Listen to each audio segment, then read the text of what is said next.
Sa bulan kan September 2025. Ini po ang Bareta alas 7 asin sa mga nangenot na headlines kunyan sa lado lokal. Pangapudan ni Legazpi Diocese Bishop Bong Bailon sa tahaw kan pigampang kanasyon sa manamaliang flood control project sa sin korupsyon na justice must be served. Kampanya kan kapulisan sa Kabikolan na maipromoter ang health and wellness inatenderan ng 250 na partisipantes. Maiwasan hero protesta ginibungan sa Bicol Region kasunod ma. Mga naghiro protesta sa Naga City ng Apuda na daisa na paglimitaran sa DPWH red tagging asin iba pang anomalya, kundi papanimbagon ang mga politikong imbwelto sa korupsyon. Sa lado nasyonal, sobra 30 na lugadan sa bayolenteng hero protesta sa Ayala Bridge sa Manila. Sunday protest, patanid sa mga opisyal kan gobyerno. Ubuso na simpanimbago ng gabos na envuelto sa korupsyon ang direktiba ni Presidente Bongbong Marcos Jr. sigong kay DPWH Secretary Vince Dizon.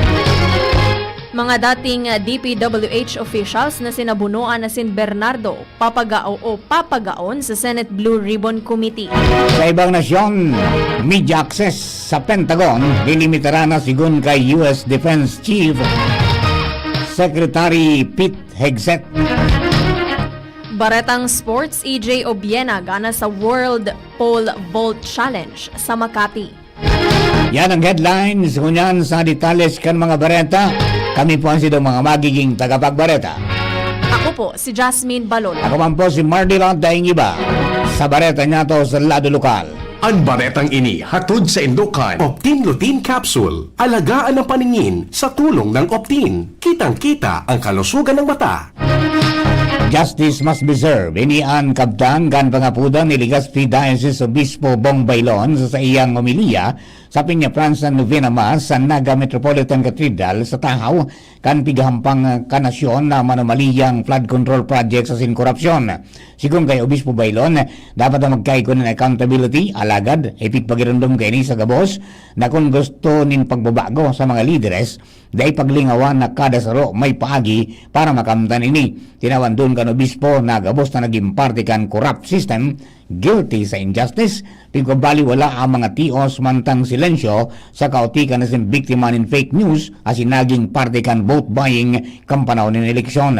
Piging ganyan kan Obispo ang kada saro na maghurup-hurupan kung naging instrumento kan siring nagawi. Asin sinabi niya na we too, each one of us, you and me need to change. Ang baretang ini hatod sa Indukan Plemex. Pag may ubo o hika, Plemex agad. Basta lagundi, Plemex. 250 partisipantes hali sa man iba-ibang sektor ang nagpartisipar sa ginibong Zumba Dance kasuhapon kan Albay Police Provincial Office o PPO sa Kalayaan Park, Barriada Road, Barangay Gugon, Legazpi City. Sarong aktibidad na parte kan sa indang kampanya na maipromoter ang health and wellness. Sigon kay Albay PPO Provincial Director Police Colonel Noel Donato Nunez, kaibahan sa mga nagpartisipar ang mga personahes kan Philippine Coast Guard, Armed Forces of the Philippines, Philippine Navy, Bureau of Fire Protection, Bureau of Jail Management and Penology, Kabalikat Civicom, KK representatives, pati na ang Kalayaan Healthy Lifestyle Zumba Dancers. Dagdag pa kan opisyal na sa paay kan aktibidad, padagos ang pagbilog kan Albay PPO nin makusog na partnerships sa mga stakeholders na makakatabang sa serbisyo publiko asin community wellness. Ang baretang ini hatod sa Indukan Liver Aid Silimarine Capsule. Ang good drinks at good food, perfect combo. Isama pa ang Liver Aid. It's liver lover, boys! Naggaygo ni may iwasan na hilo protesta sa Manila na parte ka nasyon kasud makasabay ang Bicol Region. Nagbugtak sa mga bit-bit na posters and banners ka mga realista ang ibang pangaran ka notable local officials na pigsasabing involto sa namaliyang flood control project asin iba pang aligasyon manungod sa korupsyon. Sa Legazpi City, bago pinuna na niro protesta, naggaygon ng banal na misa sa Redemptorist sa barangay Gugon, Legazpi City na may temang lakaw kontra korupsyon, itigil ang pandarambong, ibalik sa mamamayan ang kaban ng bayan kung saan nakasulog nin itong nabado ang mga partisipantes na nagpapailing nin makusog na pagkontra asin pangapudan na mapanimbag ang mga personang nasa likod kang korupsyon. Kadaklan sa nagatindir, mga miyembros kan Albay Movement Against Corruption Alliance, mga obines, asin iba pang sektor. Ang baretang ini hatod sa Indokan Mega One. Ang Mega One ay may 21 sangkap para matulungan ka sa iba't ibang karamdaman tulad ng diabetes, high blood, stroke, arthritis, kidney failure, cancer, viruses, at iba pa. Tumawag kay Doc Joey Bitito sa 0998-975-8121 or 0917-853-8933. Ipig pangapodan sa ginibong hiro protesta sa Naga City ang pagpanimbag sa mga politikong imbwelto sa korupsyon asin da isa na paglimitaran sa DPWH, red tagging asin iba pang anomalya. Ini ang kahagadan kan manlain-lain na sektor na nagpartisipar sa hiro protesta sa Plaza Rizal, Naga City, kasabay kan pagrumdom kan ika-53 na anibersaryo sa pagdeklarar kan lay martial kasuudma na kisumaro sa aktibidad ang mga representantes kan mga parauma, hobenes, paratukdo, kababaihan asin iba pang sektor. Nagpartisipar man ang Kabataan Party List Kamsur, ADNU for Palestine, Damayanan mga parauma, UP Alumni Association, Karapatang Bicol, Nungka, Bayan Muna Party List Camarines Sur, Jovenes Anak Bayan Naga City, Alliance of Concerned Teachers o ACT Teachers Bicol asin iba pa. Sa iba pa niya itong baretang lokal, nagpaluwas ng anunsyo ang manamiento kan Albay Electric Cooperativo Aleco manungod sa gigibo na district elections sa unta direktiba sa Oktubre 11 ngunya na taon. Singon sa kooperatiba, ang mga magiging voting centers kada syudad o munisipyo sa probinsya iyo ang Santo Domingo Central School sa Santo Domingo Albay, Bagakay East Central School sa Bagakay Albay, San Francisco Learning School sa Malilipot Albay para sa District 3, mantang Daraga North Central School sa Daraga Albay asing Kamalig North Central School sa Kamalig Albay naman para sa District 6. Para naman sa District 9, nakataltagaan voting center sa Pulangi South Central School sa Pulangi Albay asin Libon East Central School sa Libon Albay. Dagdag pa kanaleko na mga kwalipikadong magboto iyo ang mga naging miyembros konsumidores kang kooperatiba sa kudikan Hulyo 13 ngunya na taon, mantang da imong pwedeng makapagboto sa paginin proxy o bako ang mismong nakaristrong miyembro. Sigon pa sa kooperatiba, ang mga botante kay puhan sa nang magdaranin anuman na ID, arugan postal, SSS, GSIS, PhilHealth, company ID, voters ID o iba pang dokumentos na nagpapatunay kan sa indang pagkakamit video identity. Ang burutuhan, mapon alas 8 ng pagkaaga sa alas 3 ng pagkahapon sa Oktubre 11 ngunya na taon. Para man duman sa mga maawat na magkandidato para sa posisyon, bukas ang pag-file ng Certificate of Candidacy sa Oktubre 1 asing kaipuan sa nang magkuhanin eligibility and documentary requirements asin COC sa Member Services Division sa Opisina Kanaleco sa W. Vinson Street, Old Albay District, Legazpi City. Nagpapadagos ang selebrasyon kan Family Week sa Legazpi City na pigpapanginutan kan Philippine Stake of the Church Jesus Christ of Latter-day Saints na madurar sa good September 27 ngunya na taon. Sigon kay Legazpi Stake Communications Council Director for Opinion Leaders, Attorney Carlo Martin Adille, ang tema kan selebrasyon ngunya na taon, iyo ang family-oriented policy towards a more stable, comfortable, and secure Filipino family. Sinabi ni Adille na ngunya na aldaw, iyo ang kainang pamilya mahalaga day, mantang magkakaigwanin family history exhibit sa September 25 sa Good 27 sa Ayala Malls, Legazpi. Pero kaini magkakaigwaman in Family Forum, Homegrown Healing sa September 27 alas 8 nin aga sa Legazpi City Science High School. Sa Barangay Bitano as in Talent Showcase, Culmination of Family Week 2025 sa September 27 alas 5 nin hapon sa Ayala Malls, Legazpi. Narumpag kan mga personalis kan Philippine Drug Enforcement Agency o PIDEA Albay, Bakakay Municipal Police Station sa PIDEA Catanduanes, ang salong drug den kan nakaaging aldaw katakod kan ginibong buy-bust operation sa Purok 6 Barangay Basud, Sitio Labanon, Bakakay Albay. Sigon sa pulisya, apwera kay ni arestado man ang tulong high-value individual na minidbid na sina alias June, drug maintainer alias Jer, empleyado, asin alias Tony, bisita kan drug den na kumpiskar sa mga suspect ang pigkakarkulong 10 gramos nin pigtutubudan na Cebu na may standard drug value na 68,000 pesos pati naman ang buy-bust money asin maniba-ibang drug paraphernalia. Sa kunya na sa kustudya na kan pulisya ang mga suspetsado kung sain hampangon kini ang kasong pagbalgar kan section 5, 6, 7, 11, 12 asin 15 kan article 2 of Republic Act 9165 one Comprehensive Dangerous Drugs Act of 2002. Nagpaluwas nin official statement ang Department of Public Works and Highways Masbate 1st District Engineering Office manungod sa implementasyon kan road concreting project under multi-year program sa Claveria to San Isidro to Peña Francia Road. Basado sa pinaluwas na pahayag kan ahensya an infrastruktura nakatalaan ang pagkonstruhir as in concreting kan 35 kilometro na road section sa mga barangay kan poblasyon kan Kanomay Sitio Madanlog, Buyo, Tagilid, Mabiton, San Isidro, Boca, Engaño, Dapdap, Osmeña, Quezon, San Vicente, asin Peña Francia. Sa pahayag, sinabi kan DPWH Masbate na mawut nindang tauwanin kalinawan ang nagkapirang katotohanan arog kan suportado asin kompleto ang feasibility study kan tinampo na ipinaagi sa magkakanigong review asin approval process ang proyekto sarong multi-year program kun kaya ang bilog na completion kan tinampo basado sa annual release kan pondo. Idinagdag pa na si Eddie Discaya ang Chief kan Quality Assurance Section bilang parte kan BAC resolution na nagrekomendar kan award daing koneksyon sa mga pigi-imbestigaran na kontraktor na Discaya na imbuelto sa maanumalyang flood control projects kan gobyerno.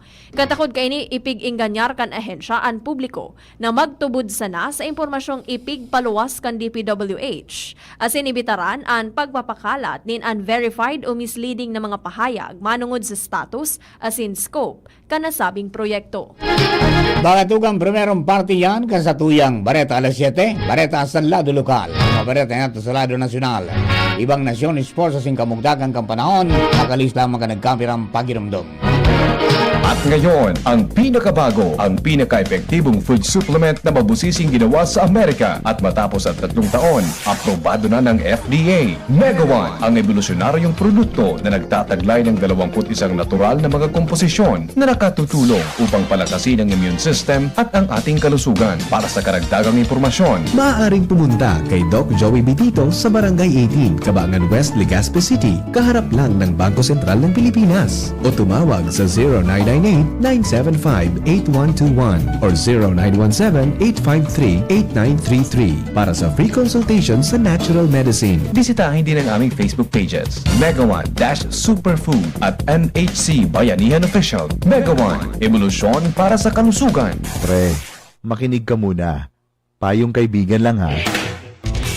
Work hard, play hard. Yan ang motto ko dati. Pero nakakapagod din pala katagalan. Sa gitna ng lahat ng mga puyat, inom at pagkain ng masasarap, kasama na ang oily at fatty foods, kailangan pa ring bantayan ang kalusugan. Tamang kontrol ang kailangan. Katuwang ko, ang Liverade. May silimarin na maaring makatulong protektahan ang atay. Cheers to more good times. Be a liver lover. Mahalagang paalala, ang Liverade ay hindi gamot at hindi dapat kabiling paggamot sa anumang uri ng sakit. Ang good drinks at good food, perfect combo. Isama pa ang Liverade para sa kalusugan ng atay. Mabibili sa mga leading drugstores nationwide. Piolo Pascual po. Sa ubo at hika, may Plemex Forte Syrup and bottles. Pero para sa ginhawang kailangan agad, may Plemex Forte Capsule and Blister Pack. Madaling bitbitin, kayang ibulsa. Gawa sa natural na lagundi na tumutunaw at nagpapalabas ng plema. Convenient na, ginhawa pa. Plemex Forte Lagundi in Capsule. Basta Lagundi, Plemex. Easy! Vitex Segundo L is the generic name of Plemex Forte. If symptoms persist, consult your doctor. Agamigos, agamigas, may nagbabalik. Programa sa radyong pangsiyensya, pangteknolohiya at para sa masa. Muling i-ere. Diskusyon nasa DZGB na. Mas malawak, mas espesyal, mas makabago. Science good news just for you. Abangan tuwing 1st and 3rd Fridays of the month. Diskusyon Season 2. Kompleto at sigurado. DCGB Bareta alas 7. Sa detalye sa kabareta sa Lado Nasyonal, sobra sa 30 katawa na lugadan matapos na magwala ang nagkapirang mga nakamaskarang rallyista sa Ayala Bridge, Manila kaswapon. Pero digdi, nagbalo pang maabot ka mga rallyista at Mindiola harani sa Malacanang kan magpo ng karribokan. Nagpo ng tensyon kan sindihan kan nagkapirang hobines na lalaki ang mga rueda sampang kan shipping container na nagsirbing trensera kan pulisya. Nagtapok man nin mga bote nin gapo asin pintura dahilan para gumamit nin riot shield an mga pulis. Loud and clear, kaipuhan ng pakarayon nin Danggabos ang trabaho sa gobyerno asin ibitaran an mahulog sa korupsyon. Iniyan kasimbagan ni Senator Erwin Tulfo may kinaaraman sa iyang reaksyon sa mga hiro protesta kasuhapon sa Luneta sa Manila asin sa People Power Monument sa EDSA. Sinabi niyang mensahe ka namamanwaan ini sa gobyerno na shape up or we will take control. Abiso ni Tulfo sa mga opisyal kan gobyerno asin mga kontraktor na iulian kwarta kan mga namamanwaan. Dagdag pa niya na dapat ang Setyembre 21, 2025 ang ultimong aldaw nin korupsyon sa gobyerno. Ribo-ribo ang nagpartisipar sa nasabing protesta sa Manila asin Quezon City tanganing kondenaron ang panghabas nin kwarta ka nasyon asin mga ghost asin substandard flood control project. Sa tahaw kan may iwasan na hiro protesta sa EDSA Shrine asin Luneta Park, tinawanin doon ni Department of Public Works and Highways o DPWH Secretary Vince Dizon ang direktiba ni Presidente Ferdinand Marcos Jr. na ubuson asin panimbagon ang gabos na imbuelto sa korupsyon sa nasyon. Nagugat ang mga protesta sa issue kan manomaliyang mga substandard na flood control projects na kinaimbiltuhan ka nagkapirang balasubas na DPWH officials, mga kontraktor asin mismong legislador. Sigung kay Dizon, day mapundo ang ahensya, sagkod na day na otob ang direktiba ni Presidente Bongbong Marcos Jr. na day sa santuhon asin kay Puan na may manimbag asin dapat na mapanimbag. Posibleng imbitaran sina dating DPWH Secretary Manuel Bunoan asin retiradong Undersecretary Roberto Bernardo dahil dakul sindang dapat na ipaliwanag sa masunod na hearing kan Senate Blue Ribbon Committee sigon kay Senate President Pro Tempore Senator Panfilo Lacson. Tinawanin doon ni Lacson na kaibahan si Bernardo sa retrato, kaibahan kan binansaga na BGC boys kan DPWH o mga inhenyero na imbuelto sa korupsyon sa mga substandard asin ghost projects sa First Engineering District kan Bulacan. Ang BGC Boys kaibahan si Engineer Bryce Hernandez. Nagsusugal manin ginatos na milyon pesos kan pondo kan nasyon sa mga kasino. Sinabi ni Lacson na si Bernardo ang nagdesignar kina Henry Alcantara asin Hernandez sa Bulacan First DEO asin ang retrato kuha sa sarong tambayan o harong ni Loren Cruz na fiksa sabing bagman ni Alcantara. May kinaaraman kay Bunoan, sinabi ni Lacson na siya ang appointing authority asin dapat magpaliwanag kung paano nagkaigwanin sobra sa 600 milyon pesos na cash deliveries hali kay Sally Santos kan SYMS Construction pasiring sa First District Engineering Office ngunya na taon. Sa ibang barenta, maagi sa tamang proseso para mapreserbar ang chain of custody kan nagkapirang dokumento, computer asin iba pang nakuang bagay kan sinikadan o tinangkas na dating engineer kan Department of Public Works and Highways na si Bryce Hernandez sigun kay Senador Panfilo Lacson.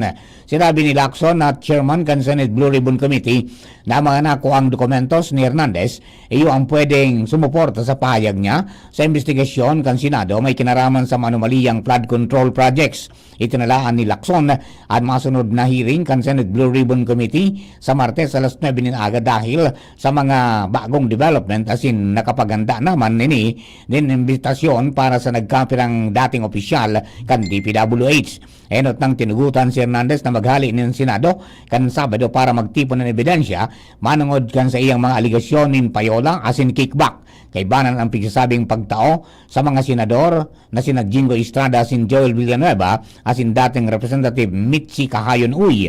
Makusog manining pinemutika ni Estrada, Villanueva asin Uy ang mga sahot kung maibidensya nin kickback sa komisyon sigon kay Lacson. Tulos niya ining ipapadara sa Independent Commission for Infrastructure o ICI para sa investigasyon asin pagsangat ning kaso. Tinawan niya nin doon na ang Senate Blue Ribbon Committee asin ICI parehong magkatuwang asin daing naglalabanan. Ipinairarom ni Presidente Ferdinand Marcos Jr. sa pamamahala kan Department of Social Welfare and Development o DSWD, ang National Commission of Senior Citizens o NCSC. Initanganing mapakusog ang mga patakaran asin programang nakasentro sa interes kan mga gurang o seniors. Sa Executive Order 96 na pinirmahan ni Presidente Marcos kan Septyembre 18, asin tulos na ipinautob nagsusugo nin pagbalyo kan NCSC gikan sa Office of the President pasiring sa DSWD para sa kamaubotan na mapakarahay ang koordinasyon kan mga pulisiya asin programa. Sigun sa EO mantinidong pangenot na tagapagpautob nin Social Pension for Indigent Senior Citizens Program ang DSWD asin pwede ining makipagtabangan sa NCSC para masiguro ang trayumpo kan programa.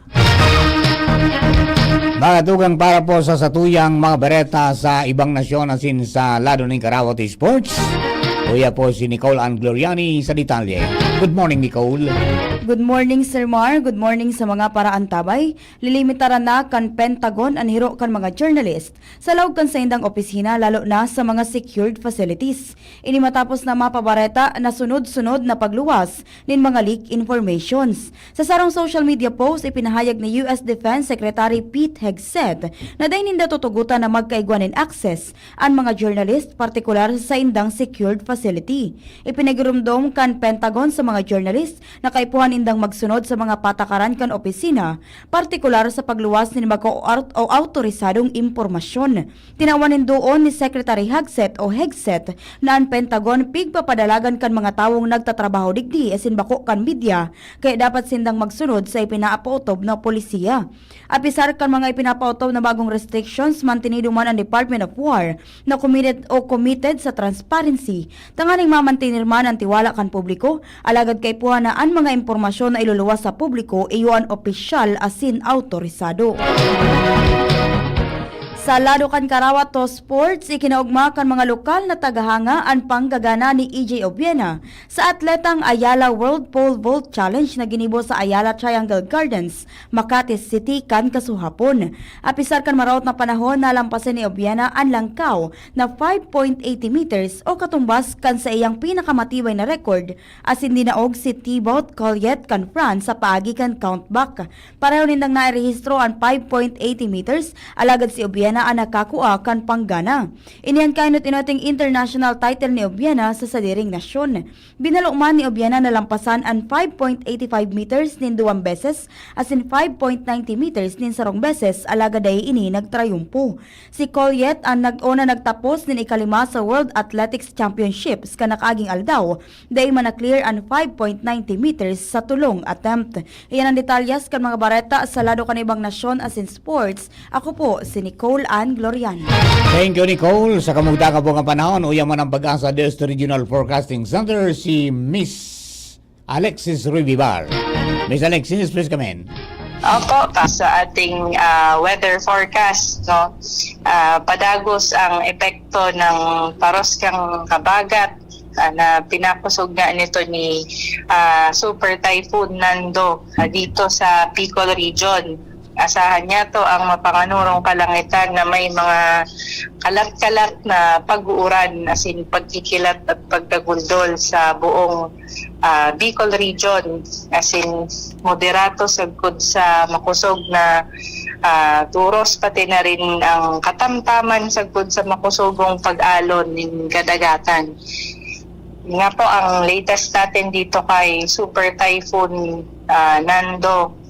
Huling nahiling itong si Nando sa layong 290 kilometers east ng Calayan sa Cagayan na may lakas ng hangin na umaabot ng 205 kilometers per hour at pagbugso ng hangin na umaabot ng 250 kilometers per hour. So patuloy ang pagkilos ni Nando sa direksyong west-northwestward sa bilis na 20 kilometers per hour. Naasahan man yan to na itong si Nando ay lalabas ng ating Philippine Area of Responsibility sa aga na early morning. Then sa Ngunyan, wala namang nakataas na tropical cyclone wind signal sa anumang parte ng Bicol region. Ngunit asahan natin na meron pa ring mga malakas na pagbugso ng hangin na mararanasan. Bukod dito kay Nando, igwa rin tayong tigabantayan na low pressure area sa luwas ng Philippine Area of Responsibility na huling nahiling sa layong 1,485 kilometers east ng northeastern Mindanao. So ining low pressure area na ito ay may medium chance o katamtamang chance na maging isang bagyo within the next 24 hours. So yun po sa ating weather forecast. Ini po si Alexis Reyrivar ng Pag-asa Legazpi ang nagbabarita. Thank you very much, Miss Alexis. Mga tugang yan pang kabilugan sa tuyang Bareta alas 7. Mga Baretang tinipon ng singinalap sa DCGB News base na nakalis po na 12 oras. Sa pangarang kanakatuang nato sa pagsurat kan mga Bareta, Jenny Matthew Valerana, Sinman, si Nicole Ann Gloriani. Lado Technical, Chief Ranir Tanay, DCGB Social Media Department yang po dyan si Jerome Nico Martinez. Pagkaramang kan bilog na tropa kan Mega Force Patrol. Hello kay Homere Lista Lola. Good morning, Tabi. Siring man si Sir Noel Manalo. Good morning. Kay Benji Hilo de Pogi. Good morning. At saka si Kuya Bob Gandano dyan po sa Tabaco. Good morning. Nagabas po nakatune in sa 729 kilo sa bitang ka mga radyo WGB 106.9 FM sa Tabaco City.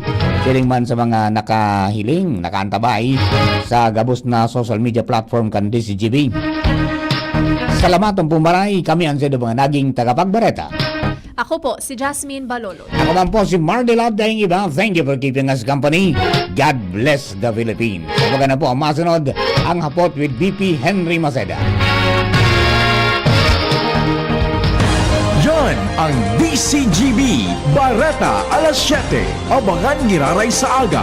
Ang hapon, masunod na pagkalipas lang kainin.